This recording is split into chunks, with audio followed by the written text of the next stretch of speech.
Hey everybody, today we're going to talk about set operations with me. Big idea, we want to take an old set A and an old set B and be able to combine them or manipulate them in interesting ways to create new sets. That's all I have for this slide. It's very empty. There, now it's less empty. First operation we're going to talk about is the union of two sets. A union contains all the elements that are in A and all of the elements that are also in B. So if X is an element of A or X is an element of B, we want to include it in the union. If we look at this first diagram right here, we have set A is represented by the blue circle and set B is the green circle. The union is going to be the shaded area.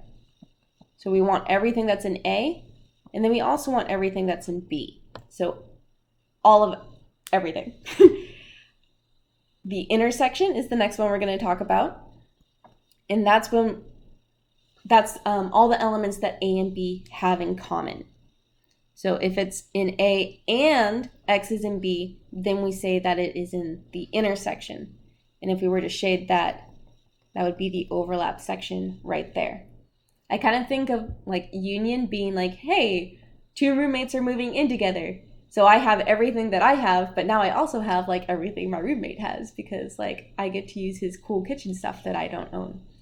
And then the intersection would be everything that my roommate and me have in common. For instance, we both have couches and we both have dining tables. So consolidating that was an interesting process. Let's do an example where we actually use numbers. So we've got set A is 1, 3, 5, 7, and set B is 4, 5, 6, 7, 8. And if we were to find their union, I think it's easiest to kind of start with a set and be okay, so I'm going to take everything from set A, and then I also want everything from set B. So that means I should add in a 4, and then I already got the 5, then I should add in a 6, and then 7, and 8. There we go. And then intersection is going to be everything that they have in common. So they did not share a 1 in common. Let's see. So A is odd numbers, and then B has odd and even, but it had 5 and 7. So 5, 7. There we go. So those, pretty basic. Union is everything between both of them, and intersection is just what they have in common. And now we've got some more operations that we can talk about. But first I want to say something about when they have nothing in common, that has a special name. Oh, I didn't bold it. A and B are said to be disjoint when they have no elements in common. And so that would look like this picture right here. There is no overlap at all. So for instance, in this first example, we've got A is even numbers, and we have B is odd numbers. There is no overlap between odd and even numbers. That would be an empty set. And then for this next one, I have circle, diamond, and square, and we have triangle and heart. Those shapes don't overlap. So C intersected with D. Again, the empty set. And then last example, we've got the set that is my spoons, and we have the set that is my forks. I do not own any sporks. I do not believe in them. And so their intersection is empty. So next operation we're going to talk about is difference. It's not really minus, the typical minus sign. So the difference of two sets is all the set elements in A, but not in B. Your book uses the notation A minus B, but the notation everybody else uses is that A backslash B. And so I'm going to use that notation so that you are exposed to what most of other mathematicians are doing. So that would look like if I were to shade it, everything that's in A, but avoiding B. Let's do a quick example. So back to the same, A is 1, 3, 5, 7, and B is 4, 5, 6, 7, 8. So B has 5 and 7 just like A. And so we're going to get rid of those. So A backslash B is going to be 1 and 3. No.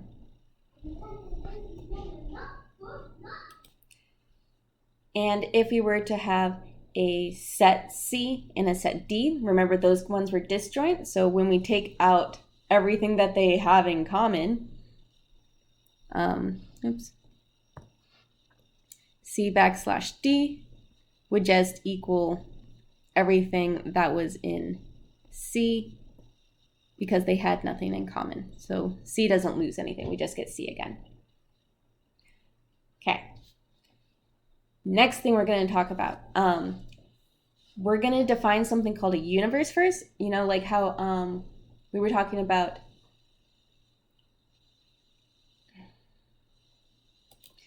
we need like a domain for the operations like for all and exist to have any sort of meaning.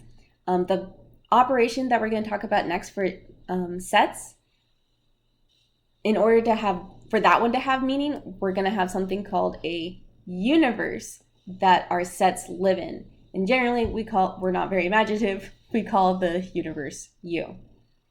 So we're going to say A is a set in the universe of U. You could say that A is a subset of U. The complement of A is going to be all of the elements in U that aren't in A. So that's denoted with A to the little c, and it's U, our universe, with all of A taken out of it. For example, if I were to shade it, we see that A is living in our universe U, and A complement is everything outside of our A. If we do a quick example, we've got 1, 3, 5, 7 is our set A, and then the universe would be all numbers 1 to 10, or all integers 1 to 10, my bad. So not 1, not 3, not 5, not 7 is going to be A complement. So 2, 4, 6, 8, 9, and 10. But let's say our universe was all integers. Then how would we write this? Well, we would say we want all of the x's that are an integer such that x is not equal to 1, 3, 5, 7. There's not really a nice, concise way to write that. All right. Next thing that we're going to draw, or we're going to define, doesn't have a pretty picture, unfortunately. It's called the Cartesian product. I know your book called it something else, but we're going to go with Cartesian product. The book called it, I believe, the cross product, but everybody else in the world calls it the Cartesian product. So that's what we're going to call it. So what that looks like is basically all pairs of A and B. Here's the formal definition. I feel like it makes much more sense with an example. So if you have the set 1, 2, 3, and then B is the set 2, 4, 5, 6, we can find A cross B by doing A cross B. It's going to be equal to, and then we're going to do 1, and we're going to pair it with the 2, the 4, and the 6. So 1, comma 2, 1, comma 4, 1, comma 6. Oh, and there's an 8, so 1, comma 8. And then we're going to do that again. We're going to take the 2 and we're going to pair it with each of the elements in B. And then I got too lazy to write that out, so there we go. Those are the rest of my Cartesian product right there.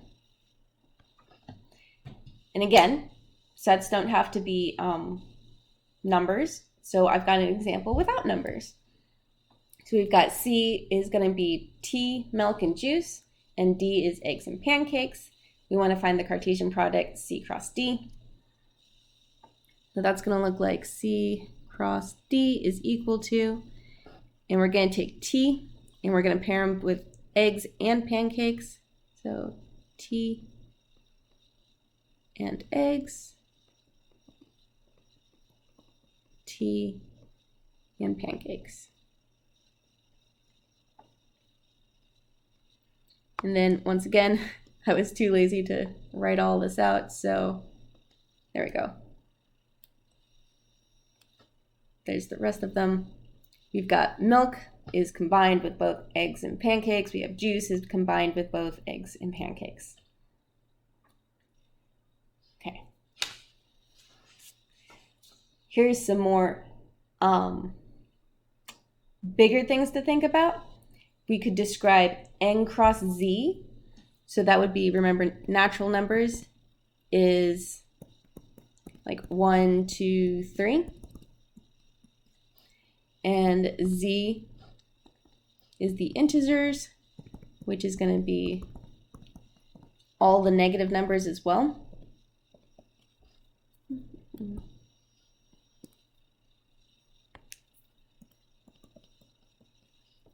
And so their Cartesian product is going to look like 1 paired with every integer. So that would be 1 paired with every integer. And then you do it again. So then you would have 2, and he would also be paired with every integer. And so down here is kind of like where we did the natural numbers, and up here we used for all of the integers. So you've got 2, which is a natural number, and then you've got it's paired with all of the integers. So like this point would be 1, 0. This point would be 1, 1. That's 1, 2. This one is 1, negative 1. 1, negative 2. So it kind of looks like a grid. We could go a little bit bigger. We could describe z cross z, which is going to be like the full grid. So now we get, there should be black dots because 0 is included in z cross z. And so 0 is going to be paired with everything, and then we also get all of the negative numbers in that direction. And then last example is going to be all the real numbers crossed with all the real numbers. So basically any combination of 2 real numbers is going to be a point that we would include. So like this, I'm going to do it in a different color, in pink. So pink is going to be r cross r. So like that number would work, and that number would work, and that number in between them would work, and that number, and that number. Everything is going to work all over this. So that's the entire R2 is what it's called. And that's just the XY plane. So the entire XY plane.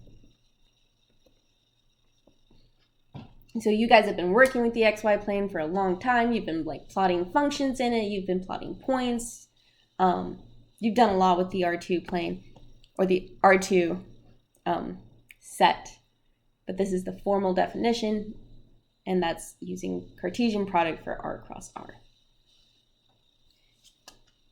Okay. Let's look at a theorem from your book.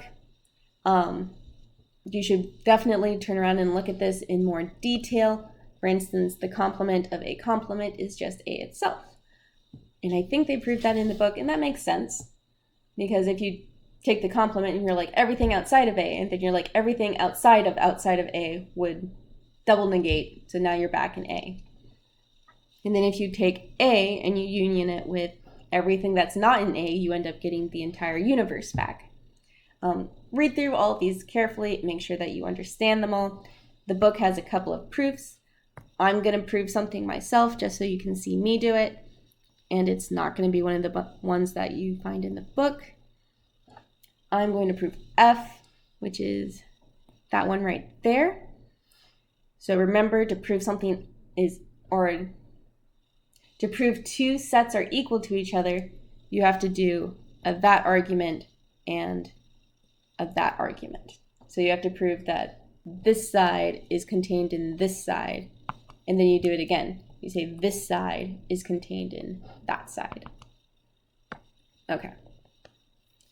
So let's go ahead. Let's actually prove it.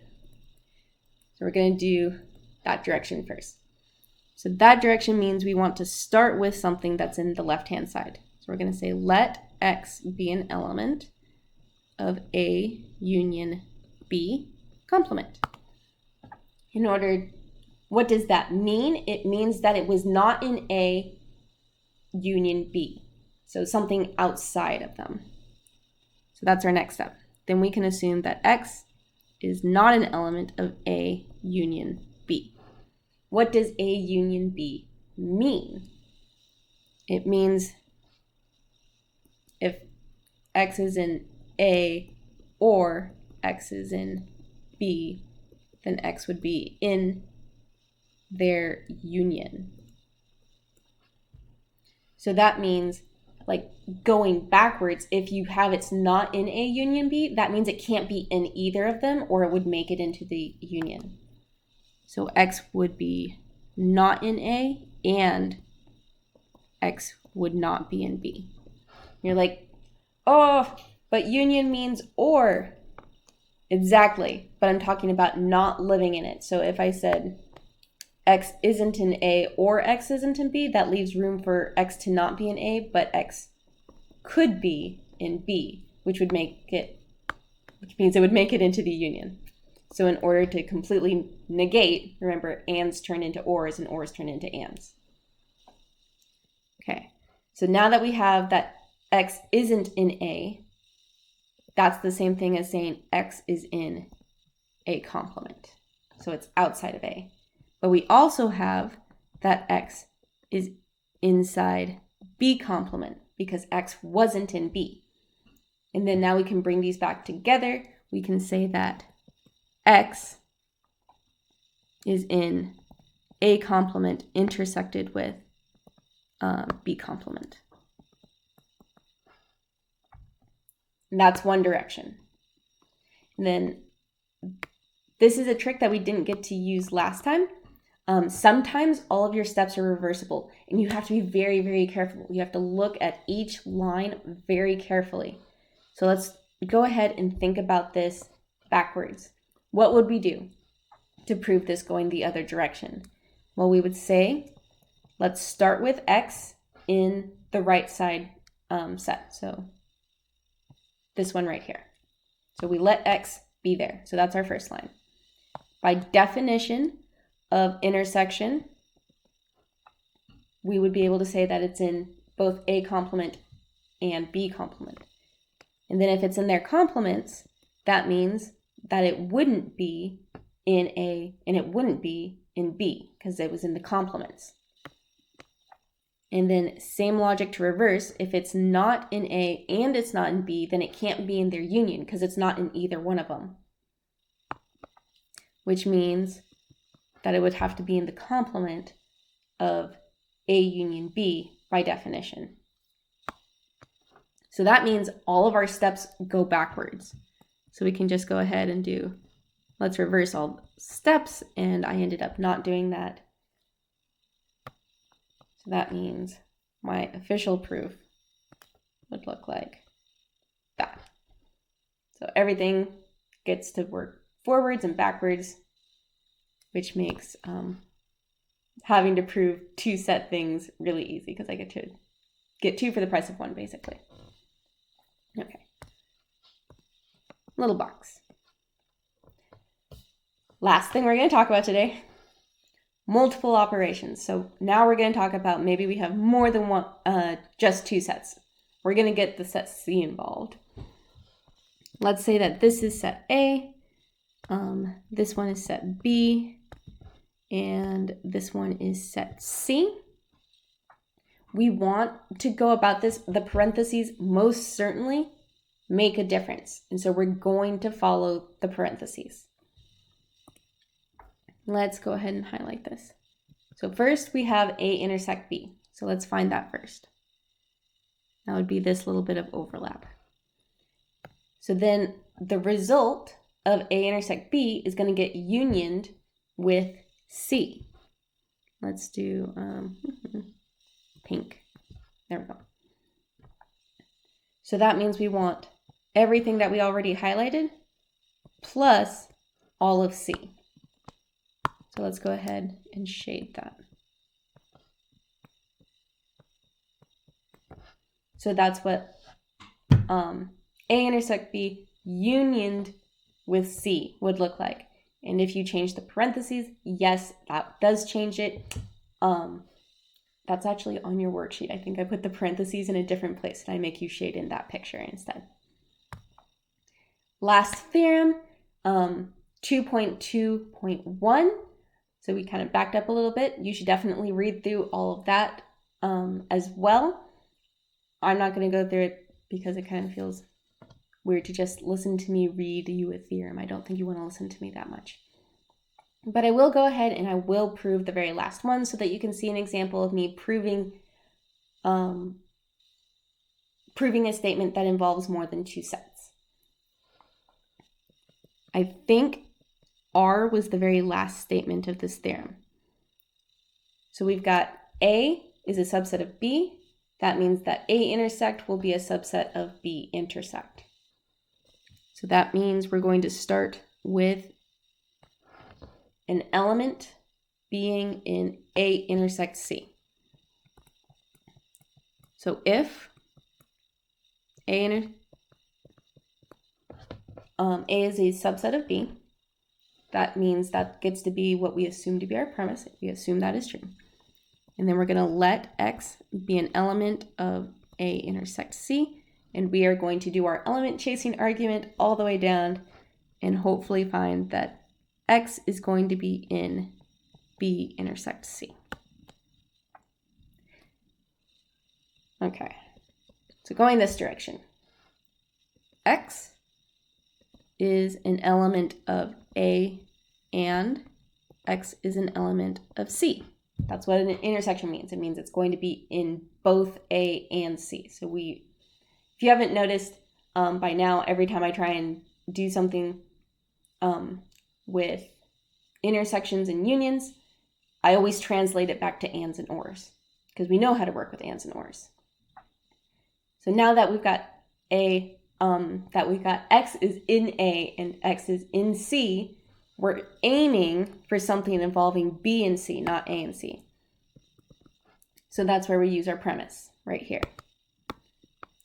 By definition of subset, X is going to be an element of B. And then we still get that X is an element of C from last time. We can say because A is a subset of B. And then from there, we get to conclude by definition of intersection that X is going to be in both B and C. Oh my gosh, don't listen to me talk. Look at what I'm writing. Don't listen to me. So then we've got an arbitrary element X that started in A intersect C. And we were able to chase him down to being in B intersect C. That means that A intersect C is a subset of B intersect C. Now, remember how I did the little reversing trick and reversed all the steps last time? Let's look at that and see why that might fall apart in this case. So we've got X is an element of B intersect A, which means we can definitely back it up to this step. By definition of intersect, we do have that X is an element of B and X is an element of C. However, what we can't do is we can't back up to that step because that relies on X being inside of A, but we don't know if it can be inside of A. We said A was a subset of B. B may have more elements than A. There may be elements in B that are not in A. And so we can't make that jump backwards on this step. So that's why this one isn't going to be let's reverse that. And those are things that you have to be careful of when you're trying to reverse the argument. Sometimes you do get that So we'll say that this is our caution. Sometimes you are trying to prove A equals B, and you'll have X starts in A, and you'll want to be like, that means, and that means. And then you want to come through and be like, oh, but they're equal, and so I can just reverse all these steps, but that doesn't always work. It works a lot of the time, but it will not always work because of sometimes you have things like this happening where you can't move from that step to that step. So just word of caution. I feel like I can't tell you to be careful enough. If you're trying to reverse your argument, you have to go through it line by line and make sure everything absolutely works, because it might not. And on that cheery note, here's our box. We proved the theorem, and we are done for today. I'll see you next time.